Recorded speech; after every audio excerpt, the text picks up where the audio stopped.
Extremely Wicked, Shockingly Evil and Vile, o Extremadamente Cruel, Malvado y Perverso, es una película biográfica protagonizada por Zac Efron, transmitida por Netflix desde el 3 de mayo de 2019. La película ha recibido críticas mixtas, siendo la mayoría de ellas, obviamente, alrededor de la actuación de Zac como Ted Bundy, conocido asesino en serie que atormentó los Estados Unidos durante los años 70. La película está basada en las memorias de su exnovia Elizabeth Klopfer, interpretada en la película por Lily Collins, y el libro se titula El Príncipe Fantasma, mi vida con Ted Bundy.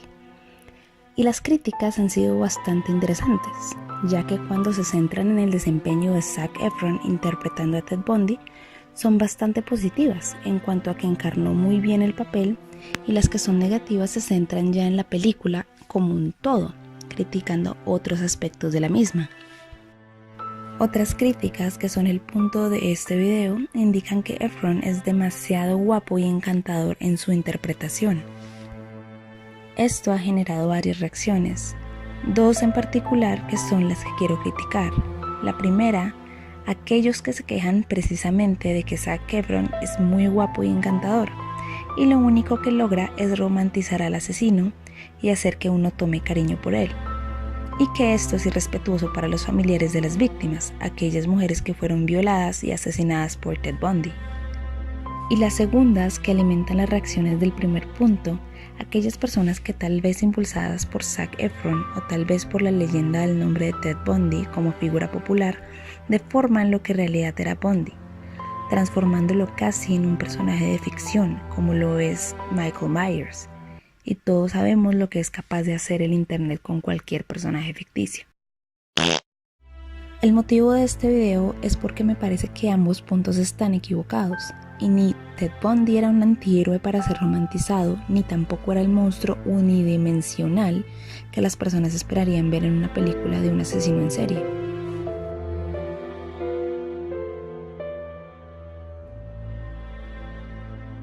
Theodore Robert Cowell nació en Burlington, localidad estadounidense situada en Vermont, el 24 de noviembre de 1946. Su madre lo fue a muy temprana edad y de su padre se desconoce su identidad. Se crió por sus abuelos pensando que ellos eran sus padres y su madre su hermana. Eventualmente, él y su madre se mudaron y ella se casó con Johnny Culpeper Bundy, de ahí su apellido, aunque Theodore jamás desarrollaría lazos afectivos con el señor Bundy padre. Ted Bundy creció con algunas de las características que definen a los psicópatas en su edad adulta, tales como la violencia intrafamiliar, ya que según él mismo su padre lo rechazaba en sus primeros años de vida y su abuelo era violento con su abuela, además del maltrato hacia los animales. Sin embargo, ya en edad adulta, Ted resultó ser muy buen estudiante, yendo a la Universidad Puget Sound para hacer una carrera en psicología. En 1967 se enamoró y empezó una relación con una compañera de la universidad, Stephanie Brooks. Sin embargo, 2 años más tarde, esta se licenció y terminaría por dejar la relación, debido a su inmadurez y ausencia de objetivos claros. Bundy se obsesionó con ella, mandándole frecuentes cartas con las que intentaba reconquistarla. Durante el mismo año abandona los estudios, y en esta época empieza a tener diferentes empleos en los que no dura demasiado tiempo. En 1969 empezó una relación con Elizabeth Klopfer, que duraría 5 años. Es en esta relación en la que se basa la película de Zac Efron, a pesar de seguir en contacto por carta con su exnovia Stephanie. Tiempo después terminaría por graduarse, y en 1973 se inscribe en la Universidad de Washington para estudiar Derecho. Se interesa también y empieza a participar en el mundo de la política, actividades comunitarias e incluso voluntariado en un servicio telefónico de ayuda a mujeres sexualmente agredidas, además de ser condecorado por salvar a un menor de ahogarse. Volvería a encontrarse con Stephanie Brooks y al tener una breve relación con ella, que esta vez terminaría él tras volverse extremadamente frío. Sin embargo, sería durante 1974 cuando se empezarían a registrar sus primeros asesinatos confirmados. Si bien anteriormente ya había cometido diferentes hurtos, los primeros asesinatos documentados de este asesino en serie no ocurrirían de nuevo hasta 1974, aunque se sospecha que pudo estar involucrado en otros casos anteriores.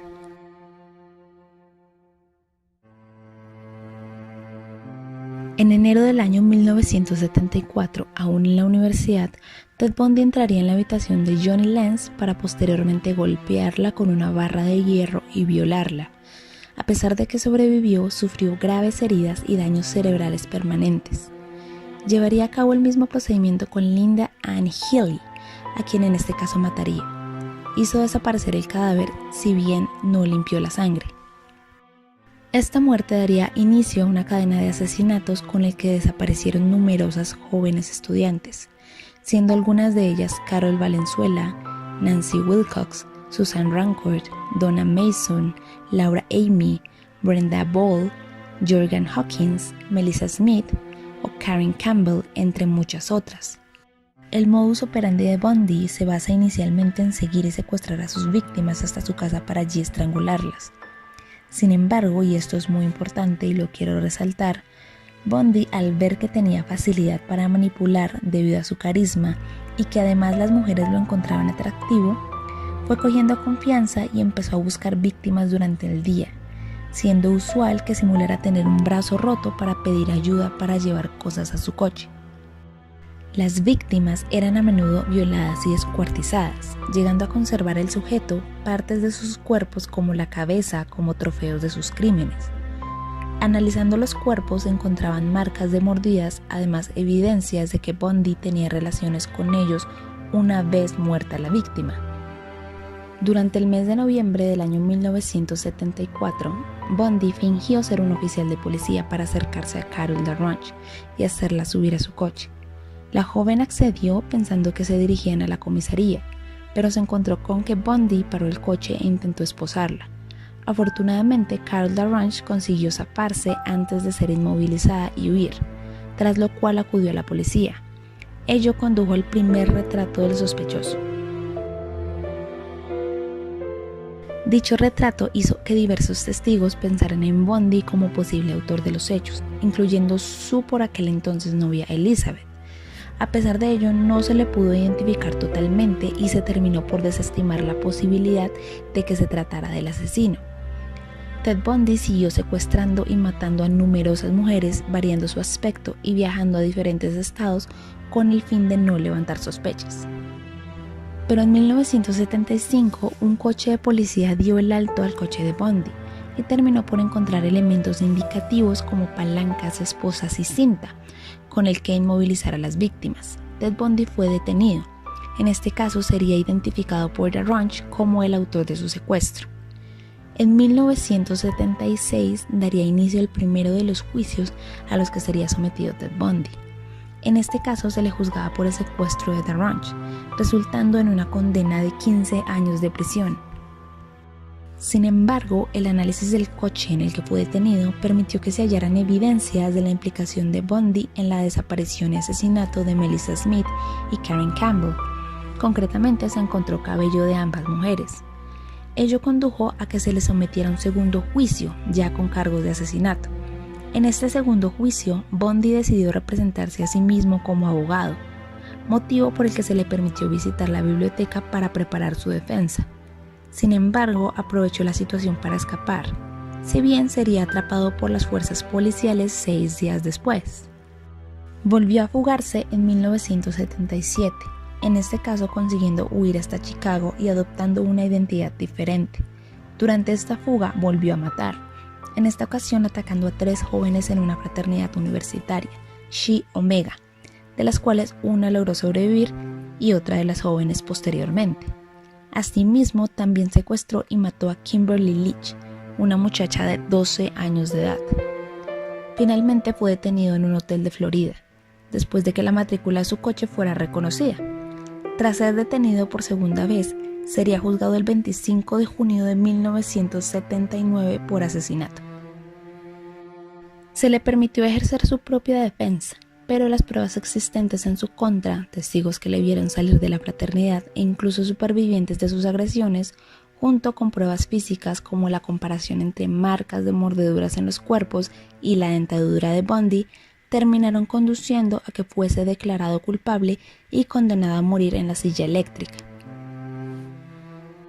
A pesar de ser sentenciado a muerte, la ejecución de Ted Bundy tardaría años en llegar, y es que Bundy intentó retrasar todo lo posible la fecha de su ejecución, confesando múltiples asesinatos, algunos reales y otros posiblemente para obtener más tiempo, y ofreciendo pistas sobre la localización de las víctimas y pretendiendo colaborar con la policía para obtener prórrogas en su condena. Si bien se consideran 36 de los asesinatos, se sospecha que pudo haber matado hasta 100 personas o más. Incluso llegó a ofrecer colaborar en la detención de otros asesinos. Durante este tiempo sería acusado y juzgado por la muerte de la pequeña Kimberly Leach, que se saldó con una segunda condena a la pena capital. Durante el mismo juicio, y a pesar de sus actos, recibió a menudo cartas de fans que decían amarle, tanto que Ted Bundy contraería matrimonio con Carol Ann Boone, una de las numerosas fans, interpretada en la película por Kaya Scodelario, que creían en su inocencia y con la que terminaría por tener una hija.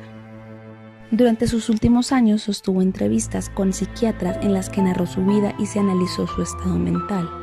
Los test utilizados indicaban la habilidad emocional, impulsividad, inmadurez, egocentrismo, complejo de inferioridad y ausencia de empatía, entre otras características. Por otro lado, Ted Bundy confesó una adicción a la pornografía con tintes sádicos, así como que los asesinatos de mujeres jóvenes, morenas y de pelo largo se correspondía con la ira resentida hacia las mujeres por quienes se sentía abandonado, su madre y su primera novia Stephanie Brooks. Finalmente fue ejecutado el 24 de enero de 1989.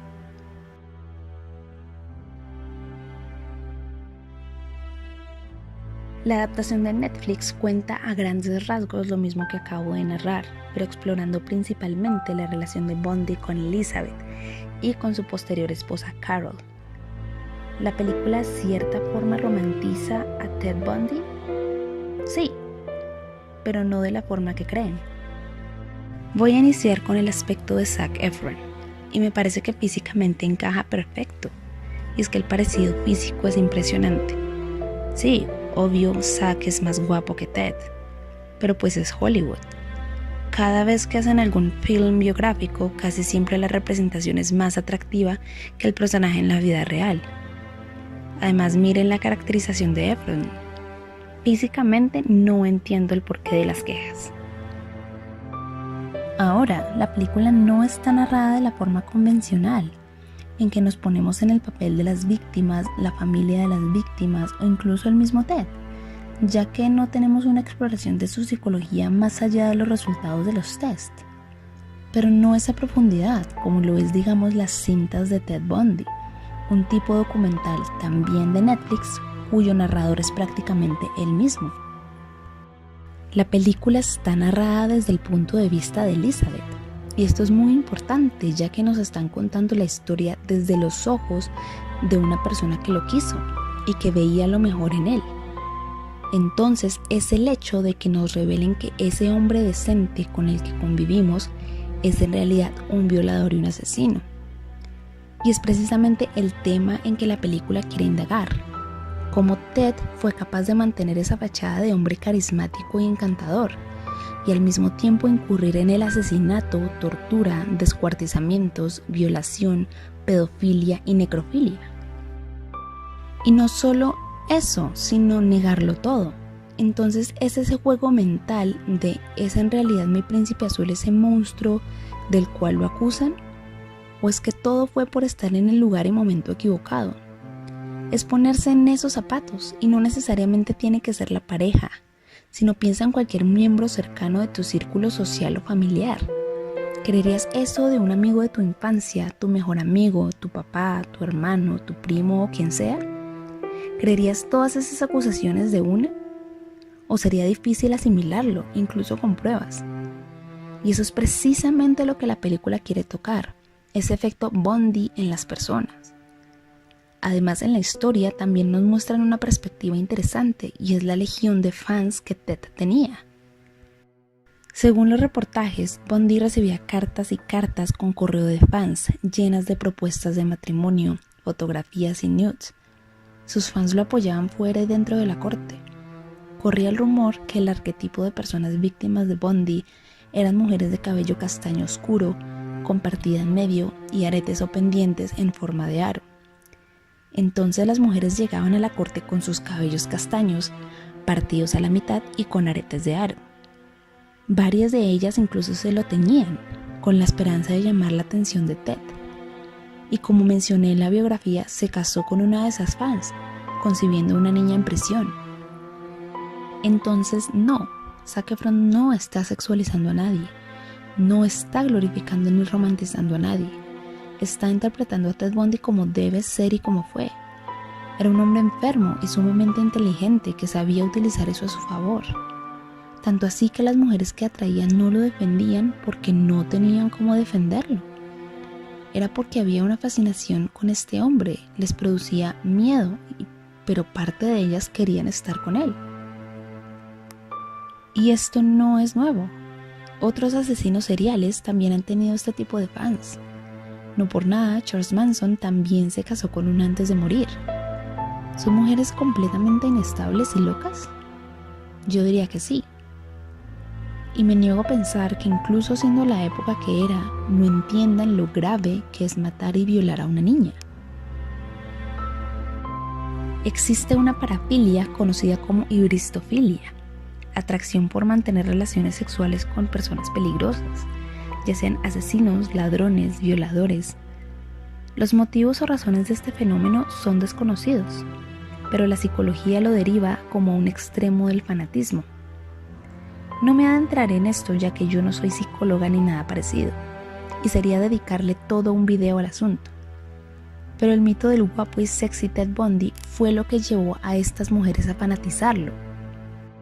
Y ese mismo mito ha llegado al 2019. Ahora vemos al guapo Zac Efron interpretando el personaje. ¿Tiene que ver? Sí, obvio, pero no es su culpa. De nuevo, él solo está interpretando un personaje con esas características.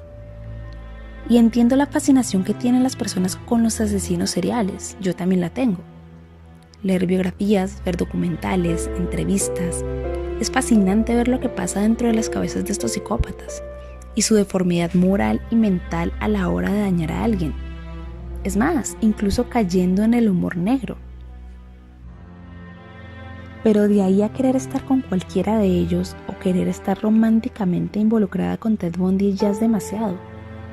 ¿Por qué? Niñas y niños. No estamos hablando de Loki, no estamos hablando del Joker, no estamos hablando de Spike, de Buffy la Cazavampiros, ni de Killmonger, ni de Bob Patiño. Porque esto ya se sale del arquetipo del chico malo. Ni siquiera estamos hablando de un Ramsay Bolton. Sí, he visto fangirls de Ramsay. Porque, de nuevo, poniendo a un lado a las personas que sufren de la parafilia, Ted Bundy, Richard Ramírez, Jeffrey Dahmer o Charles Manson no eran personajes ficticios del cual tú puedes hacer un fanart y escribir un fanfiction de cómo tú puedes cambiarlo o salvarlo, o cómo él era incomprendido o era un villano con los demás pero jamás contigo. Porque además de que ya hay una lista de niñas, niños, mujeres y hombres muertos a manos de este tipo de personas, probablemente para ellos hubiera sido una víctima más, que habría tenido unos horribles últimos minutos. Entonces, deja de sexualizar a Ted Bundy. Deja de culpar a Zac Efron de sexualizar a Ted Bundy. Culpa a esas fans locas que normalizan este tipo de cosas. Hay billones de personas en el mundo y estoy segura que la mayoría no son ni asesinos seriales ni violadores. Fantasea con cualquier personaje o persona que quieras, pero dejemos de normalizar que sea con este tipo de seres. Stop it. Get some help.